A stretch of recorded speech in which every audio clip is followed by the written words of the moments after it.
It's the HBS show with lesson, the screen goddess. History behind success of your role model. Yeah, Oluwa lifted me higher. Oh, now they wanna eat with me. Now they wanna drink with me. Now they see me as something. But I can't forget yesterday when they saw me as nothing. No one knows tomorrow, brother. No one knows tomorrow, sister. No one knows tomorrow, mama. No one knows tomorrow, Baba. Yeah.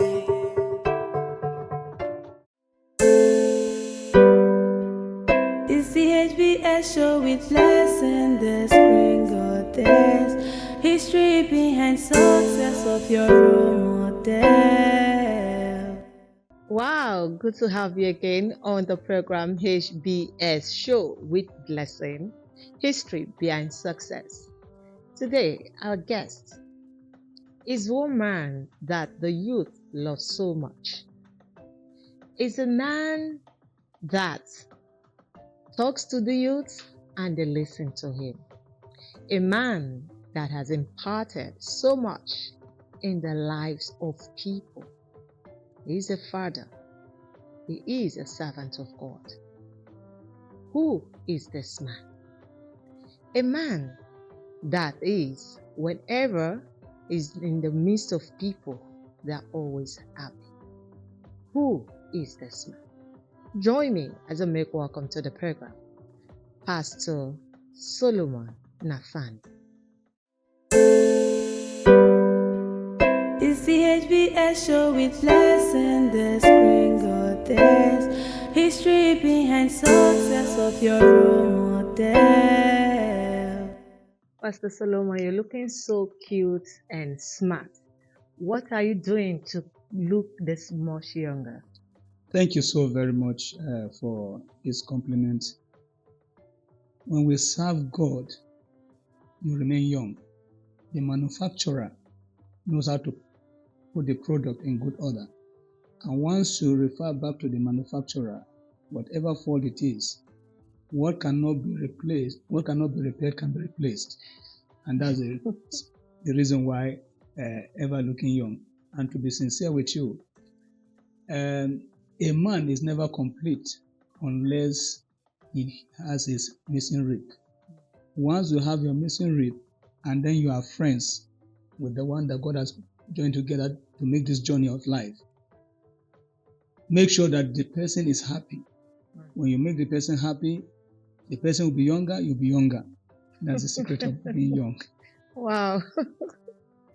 All right, so tell us, how was your upbringing like? Well, I want to let you know that the word of God is very apt. He says, honor your father and your mother, that may be well with you, that you may live long. I remember vividly my mom was a little bit hard on me growing up. When we go to play, once it is 7 o'clock or 7:30, my mom would take lantern those days. She'll be looking for me. And a time came and I say, I'm no longer a small boy. Why will you be looking for me with a lantern? Are you the only child? Funny enough, we were 3 boys and 4 girls. But the resilience of my mom, I don't know how she had the strength to, sustain the attack of the enemy on her, because she lost 2 children in 1 month. Wow.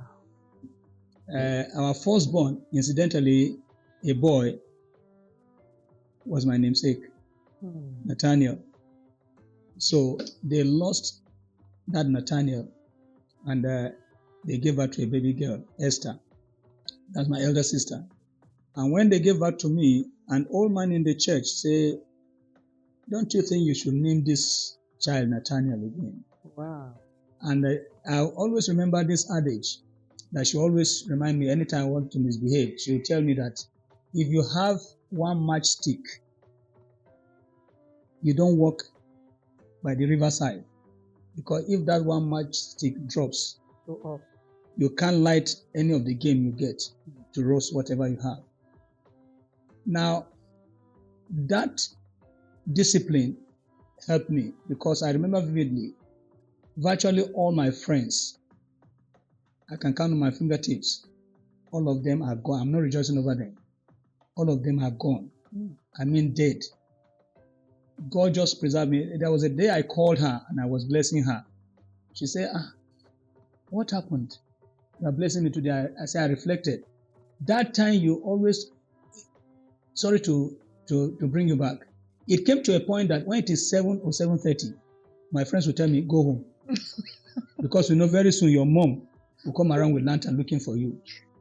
So she doesn't need to come out again. My own friends will tell me to go home. And that discipline actually helped me to keep me away from danger and from harm. And over time, because the Bible says in Proverbs 22:6, train up a child in the way he should go. When he grows up, he won't depart from it. That training helped me.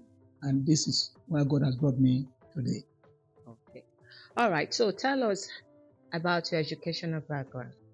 Well, funny enough, our parents were Southerners, but the gospel took my dad and my mom to the north. Early 40s, 1940s, they moved to the north. And if I tell you this, as long as you were, we grew up knowing these people in the north, they don't wear any clothes. What they cover their nakedness is just leaves. They cover the front and the back. Like Adam and Eve. Yes, they don't even cover, especially for the women, they don't cover their top. Our primary school happens to be very close to these suburban villages, where they come from the village to the market, the township, to sell their wares, and then when they are going back, they pass through our primary school to go back to their villages. But the government that time made a policy that nobody should be naked. So they eventually bought clothes.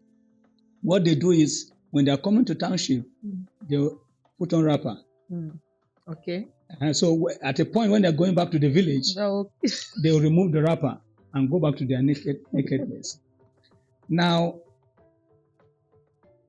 1976, 75 was when I was supposed to start class 1. There was an old man that I followed my sister to school. I was not of age. But funny thing happened. They were in the class and they wrote arithmetic on the board. And the teacher asked the pupils in the class, who can solve this? And the whole class, nobody could solve this.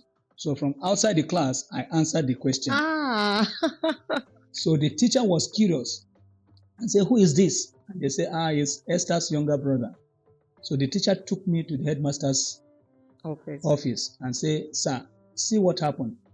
The headmaster took me and brought me to my parents and said, I must be enrolled to start primary school. That's 1975. But that time, what you measure to enroll a pupil in school is you put your hand across your head until your hand touches your ear. My hand couldn't touch. And then one other elderly man said that if they should enroll me in primary 1, they must enroll his son too, who happens to be my best friend. I'm talking about Jonathan. So because of that, they said, okay, I should wait till the next year. So instead of starting my primary school in 75, I started in 1976. And I was in we call it CBN, Christian Brethren Mission, which eventually metamorphosed into Yellow Primary School. From 70 to 76 primary school, and then 76 to 81, I finished my secondary school. Now, I must tell you that this young man you are saying, I look innocent, I was stubborn. In the sense that it was the hand of God, he that sees the end from the beginning.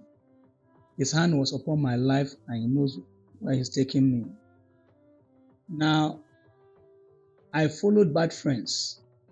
And that's why it is so instrumental for children to be taught that bad companies corrupt good manners.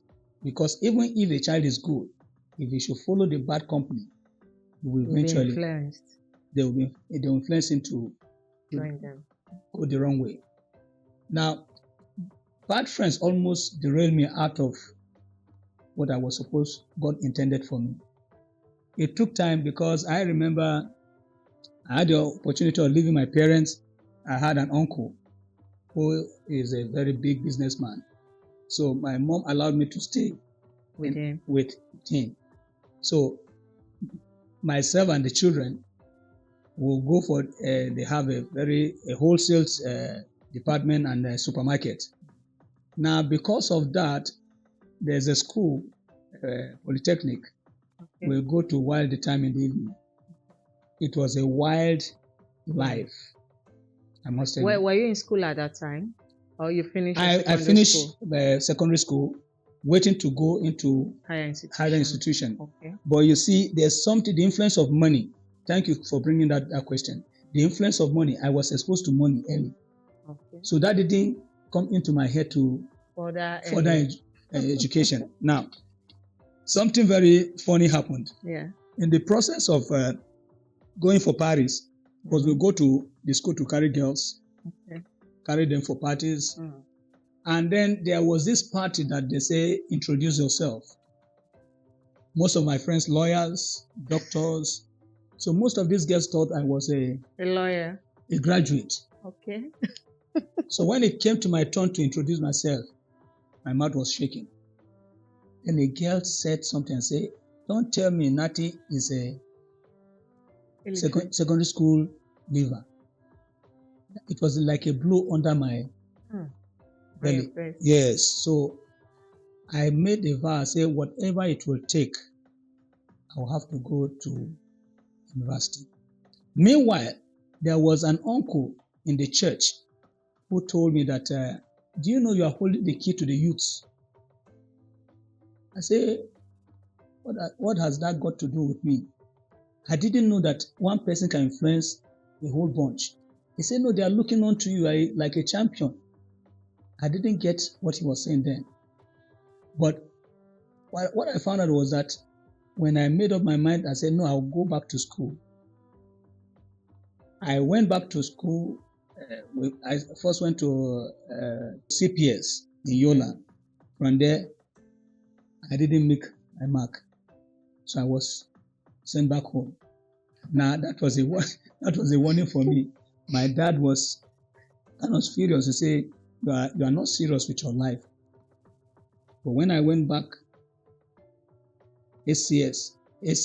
higher education, I got the requirement to go into university. I was admitted into Federal University of Technology, Yola. From there, you do what they call preliminary studies. That gives us an internal examination set, and then once you make that paper, I started part one. Incidentally, a course was introduced for the first time, operations research, mathematics, statistics, and operations research.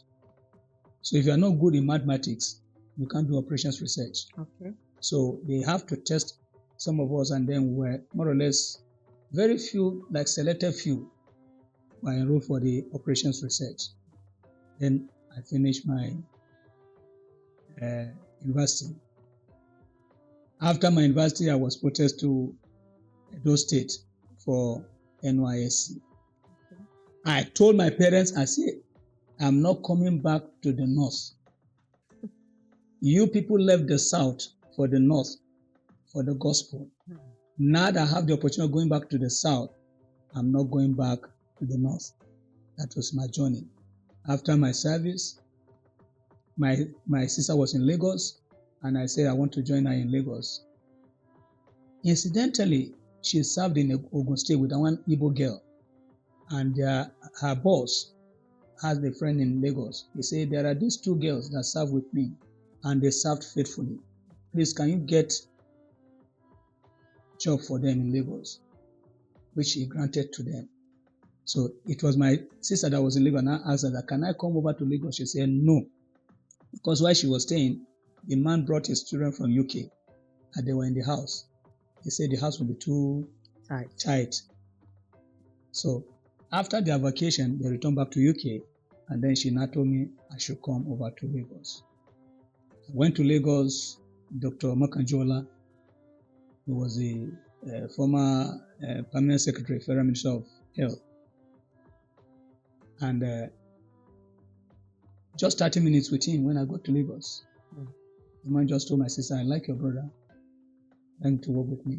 So that was how I started work with him. And then there was this movement of federal workers from Lagos to Abuja, the movement from Lagos to Abuja. So he asked me whether I would stay in Lagos or Abuja. I said, well, since you are going to Abuja, let's go to Abuja.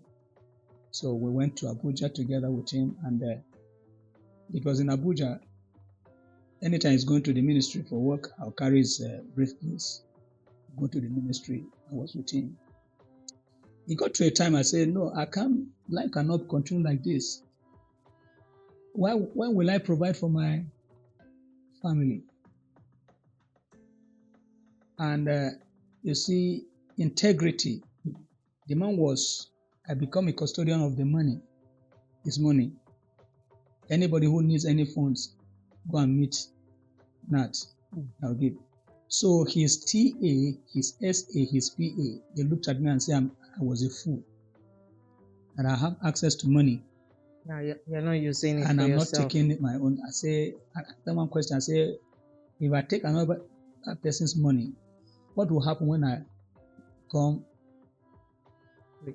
rich and I stand on my own? Now, something happened to my boss. He had an issue in the ministry, and he was, kept at bay for 18 months. It was during that period that everybody left him. His PA, his SA, his TA, everybody left. One morning he asked me in the house, when will you go, Nat? Now there's an adage in my place. They say, this dove? Yeah.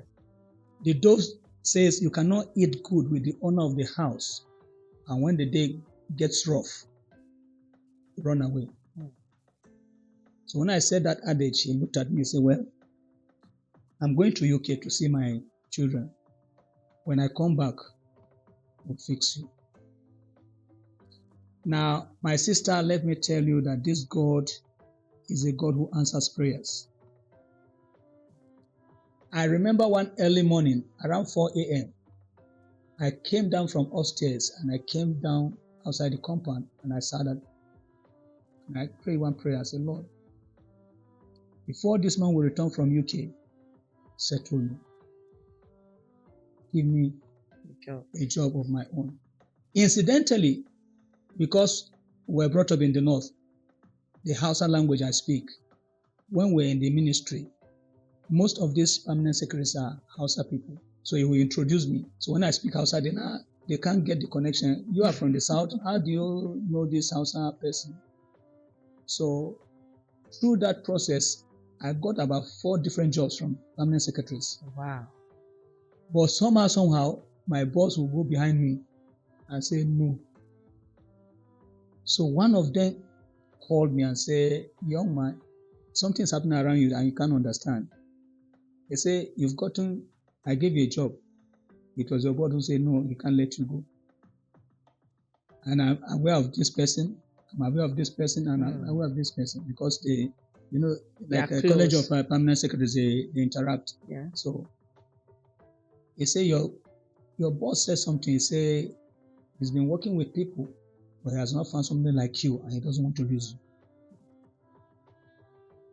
I just laughed. I said, but when will I have my own?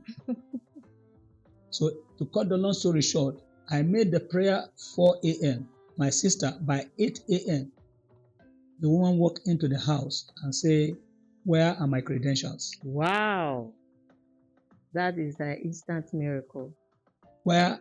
So she asked for my credentials. She now asked me a question. Do you know Asaba? Do you know Calabar?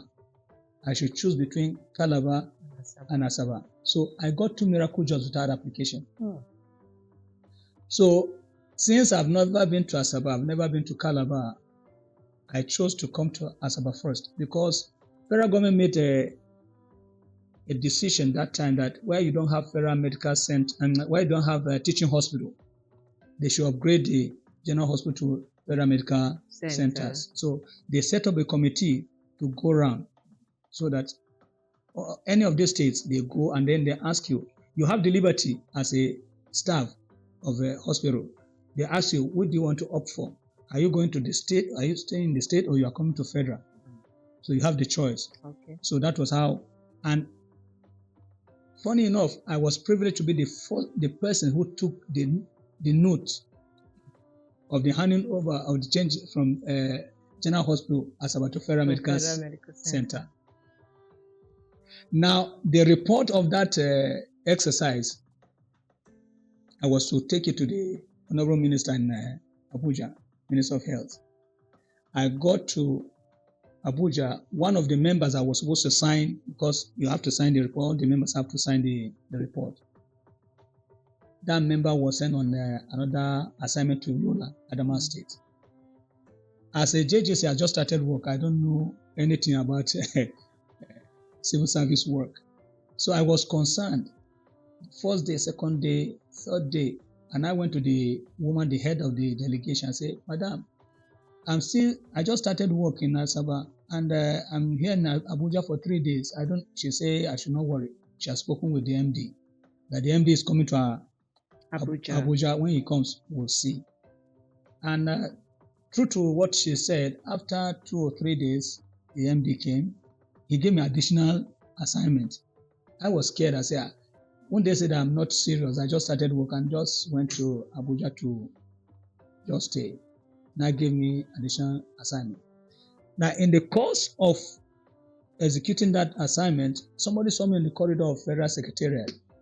And I said, you are still in Abuja? I said, yes. He said, come to my office. I went to his office. He drafted something in the paper. And I said, when you get back to Asaba, just copy this thing with your writing and give it to the MD. I didn't know that all my stay in Abuja was money, because they have to pay you per diem, yes, for your tour allowance and your lodging allowance and what have you. I will never forget my sister. 35,500 naira was paid to you. Was paid to me. Why won't I forget this amount? That was the amount I used in marriage. I got a job 1 month. I got a job in November. I got married in December. So immediately you got that paid.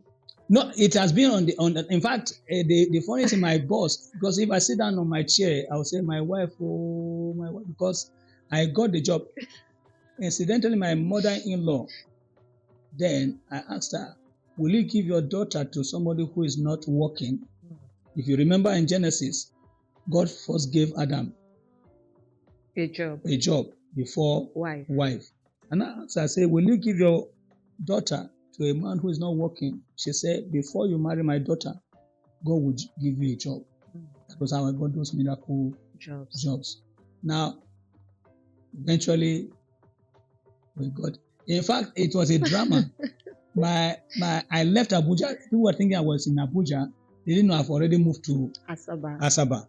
So they sent somebody to Abuja to check for me, because the date were fixed for wedding. It's approaching and nobody knows where my whereabouts. Some of my fiancé were telling her, say, we told you, that boy, he's a stubborn boy. He don't go Delta. They consider this Delta as Bendel. They say has gone to Bendel. They say, one of these Bendel girls have kidnapped him. Has cornered him, so there's no need of you worrying about him.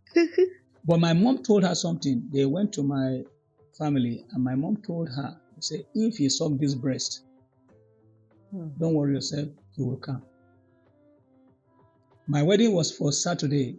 I landed in town on Tuesday. It was like a king. From the garage, they said, he has arrived. He has arrived, the whole town. Here comes the king. Yes, he has arrived. It's a small community that whatever happens is like everybody is aware. All right, in case you are just joining us, you're still on the program HBS Show with Blessing, History Behind Success. And our guest on the program is Pastor Solomon Nathaniel. Yes, he has been telling us about his upbringing, sweet stories of how he escaped bad friends and also make sure that he becomes a man, not just a man, a responsible man on his own. The program continues, but don't forget to like our page, HBS Show with Blessings, subscribe, like, and share to your friends. Stay tuned. We'll be right back. It's the HBS show with Blessing, the screen goddess. History behind success of your role model. My name is Blessing Ofomio. Join me every Tuesday, 11 a.m. on Delta Television, Asaba, on HBS Show, History Behind Success. This is a program that talks about how one started from the humble beginning. It is a program that is designed to educate our today's youth. 1. To be focused. 2. To be determined. And also, HBS Show with Blessing comes up every Saturday, 6:30 p.m. on Voice of Delta. Don't miss it for any reason. And also, you can like and share our YouTube channel, subscribe, share to your loved ones. HBS Show with Blessing. It's the HBS show with Blessing, the screen goddess. History behind success of your role model. Yeah, Oluwa lifted me higher. Oh, now they wanna eat with me. Now they wanna drink with me. Now they see me as something. But I can't forget yesterday when they saw me as nothing. No one knows tomorrow, brother. No one knows tomorrow, sister. No one knows tomorrow, mama. No one knows tomorrow, Papa. Yeah.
It's the HBS show with Blessing, the screen goddess. History behind success of your role model. You're welcome back. You're still on the program HBS Show with Blessing. Before that break, our guest on the program, Pastor Solomon, was telling us about how he used his full salary to marry his wife. All right, so tell us, how did you meet your wife? Well, that is a very wonderful question. We have a church, it's called Faith Tabernacle Congregation. Now, as youths, we have programs. And our churches, if I should put it, is deeper than deeper life. Okay. Strictly disciplined.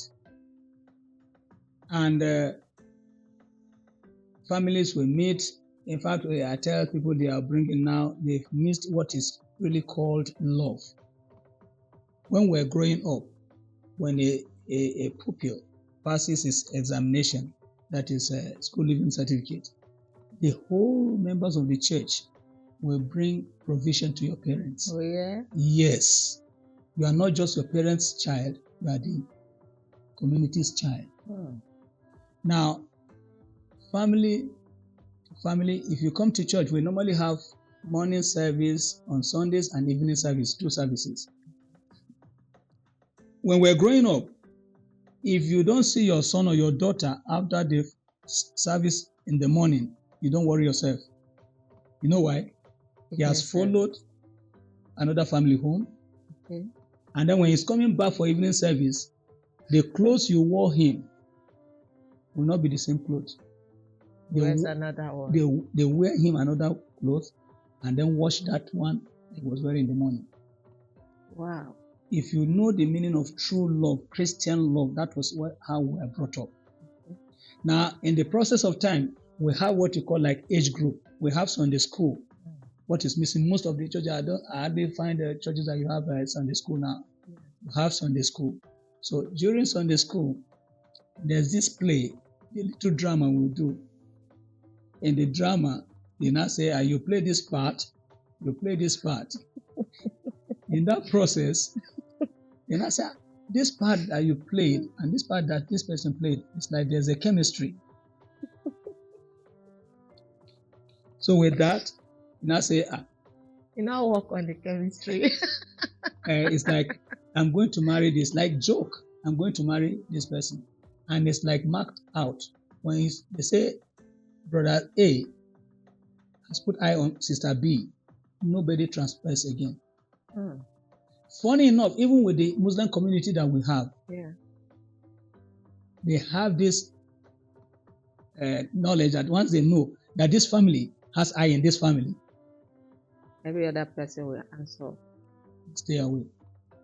Now, in that process, we have, in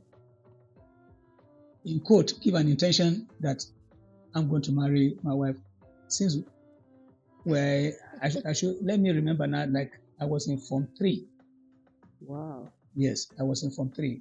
Then, in the process of time, when you are just in a small community, your view is narrowed. But when you go to a wider distance, so in the process of time, we went our different ways.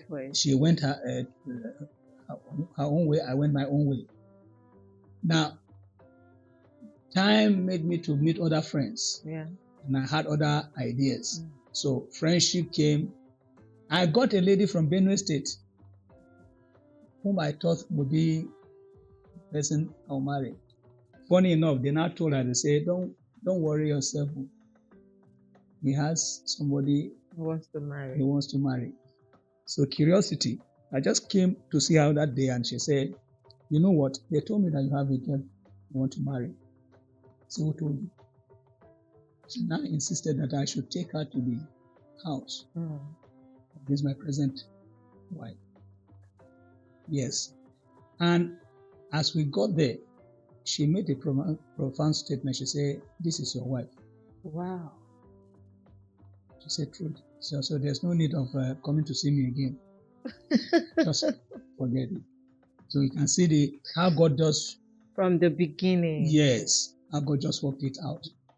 And especially if you look at what is happening with the youths today, it's very instrumental that stay on the path that God has called us to do. Because that brings to mind flee fornication. Flee fornication, because once you adhere to the law and the commandment of God, your life will find meaning. There's no how the devil want to take you this way, that way. No, God will put you on the straight path. And that is so instrumental. What you see around now is so baffling. that all the youths you see around now, the things that we run from before is what they are playing with. And if our parents and we in our humble state can obey what God has said and see how our life has turned out to be, what will life be for these younger ones? All right. So tell us, you've been working with His Excellency, Yes. the Executive Governor of Delta State, for quite some time now.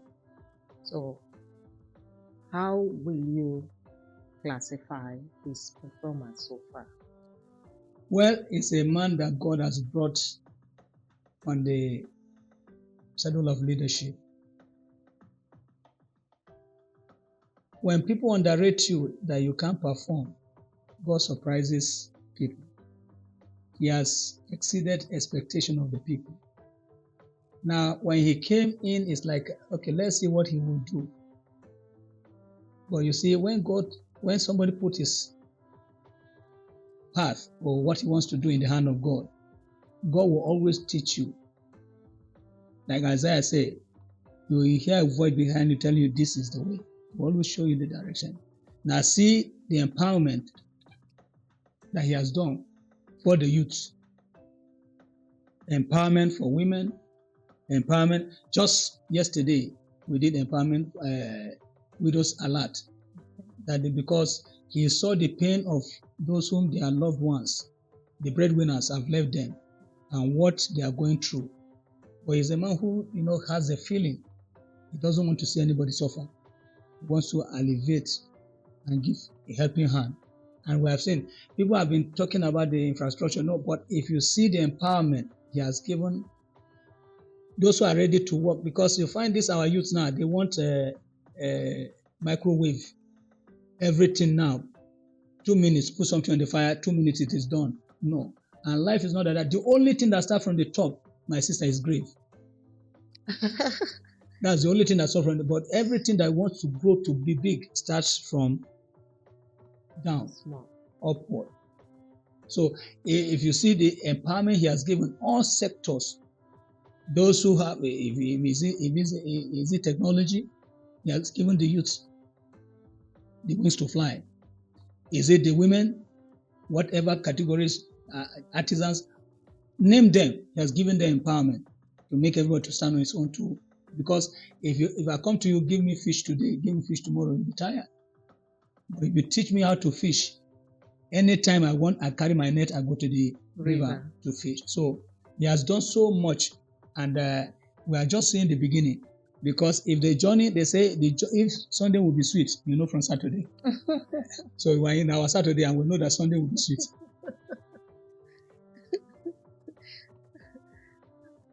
All right. So, how do you feel working with Governor Sheriff Oborowori? He is a very lively person to work with. He's a very lively person to work with, and experiences have shown that he has a large heart. Somebody who is approachable, and one good thing with him is he's not somebody who pretends.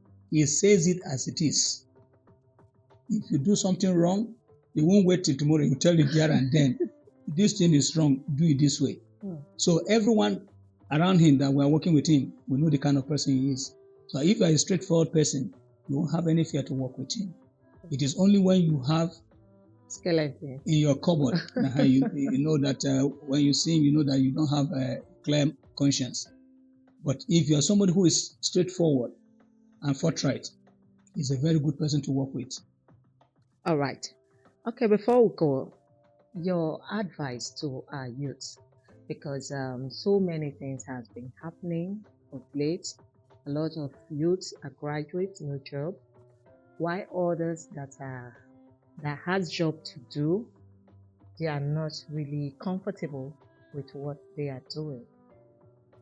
Another set just want to blow overnight, becoming very rich, stickly rich.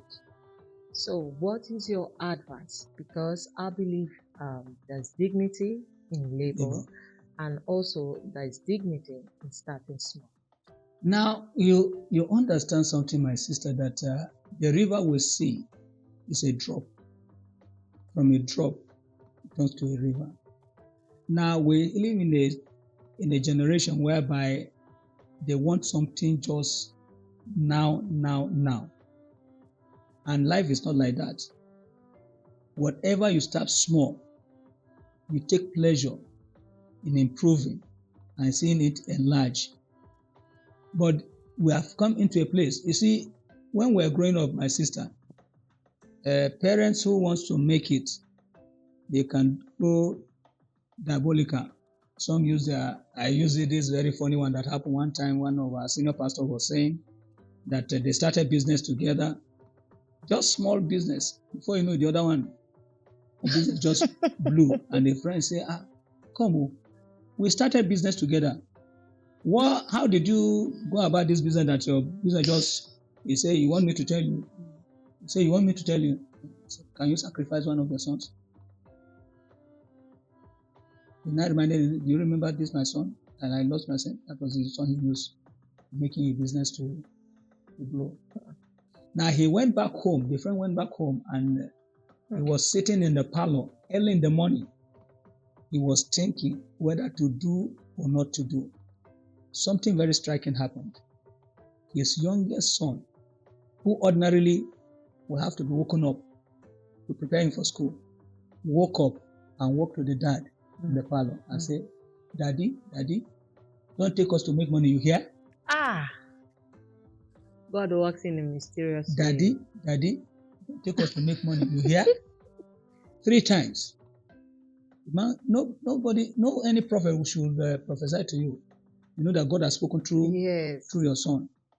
So we find a generation whereby before it was parents that are using children to make money, but now it is children. Is the case. It is children using parents. Parents to, and let me tell you, there's no devil that can give you any money. It is the money that God has earmarked for you in your lifetime. The only trick that the devil will do is that to shorten the time. Yeah. Something that you will have enjoyed for a period of 50 years, 60 years, 70 years.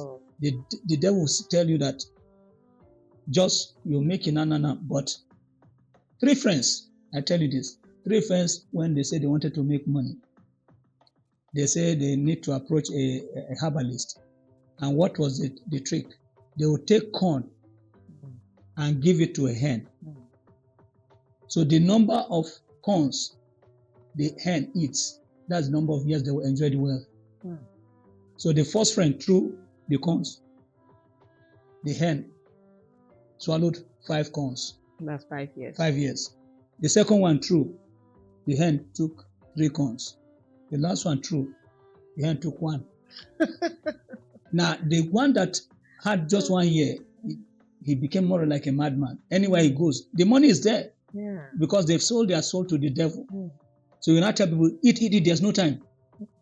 Eat, there's no time. So why will you want to put yourself in danger?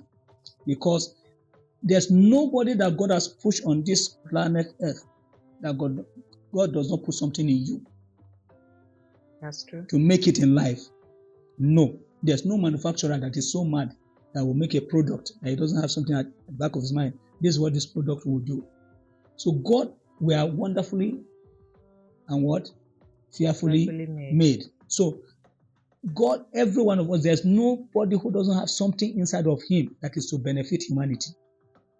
It's just that the patience and then looking inwards. Look at the story of the prodigal son. The boy waited for the father to die. Said, Daddy, since you refuse to die, give him my own inheritance. He went, let me take, for instance, Chinedu left Asaba to Lagos. He has taken his inheritance, went to Lagos. He got to Lagos, he said, so this is life. Because life no dey Asaba. Now Lagos is still like where. So before you knew it, he blew everything. Somebody came and said, are you not, you look like somebody I know in Asaba. Are you not Chinedu? Yes. Your dad, the money your dad has now is 100 times what when you left home. Chinedu came to himself and said, no, you know what? I will return home. I'm going back to Asaba. I know my father has so many servants. His servants, they are not suffering like this. He knew he has missed it big time. But he came home and the father has been waiting for him to come back home. Most of our youth, that is the same thing. God has been waiting for them to come back. And they think having a car, having a house, going around town taking girls, that is not life. It's much more than that. It's much more than that. Because they say you feed nations. Not just here. You are not a local champion. No. God has a better plan for you. So I speak to the youths that they should come back to the one who made them. One, people don't understand that let me get myself. Nobody can tell me anything. No. Somebody made you. And the one who made you, we are more like we're in slave market. Yeah. And we are bought from the slave market. And it is the bidding of the master that you do. You look at it, the death was supposed to die, he died in our place. The punishment was supposed to suffer, he suffered in our place. What is it? So that we can enjoy what he has for us. So let the youth come back, and then there's dignity in labor. Not that you just the wrong way, you shortcut. Whatever you get by shortcut, cut life short. So I believe that these youths, if they can think very well and follow what God has said, do this, it will be well. All right. Thank you so much for your time on this program. We really appreciate you. Thank you so much. All right. We've come to the end of the program. Know that you had a swell time on today's episode with Pastor Solomon Nathaniel, who gives justice to it. Don't forget to like and share our YouTube channel. Like, share, subscribe, and share it to your friends. We'll do it again next week. I am blessing or for me. Don't miss it for any reason. It's the HBS show with Blessing, the screen goddess. History behind success of your role model.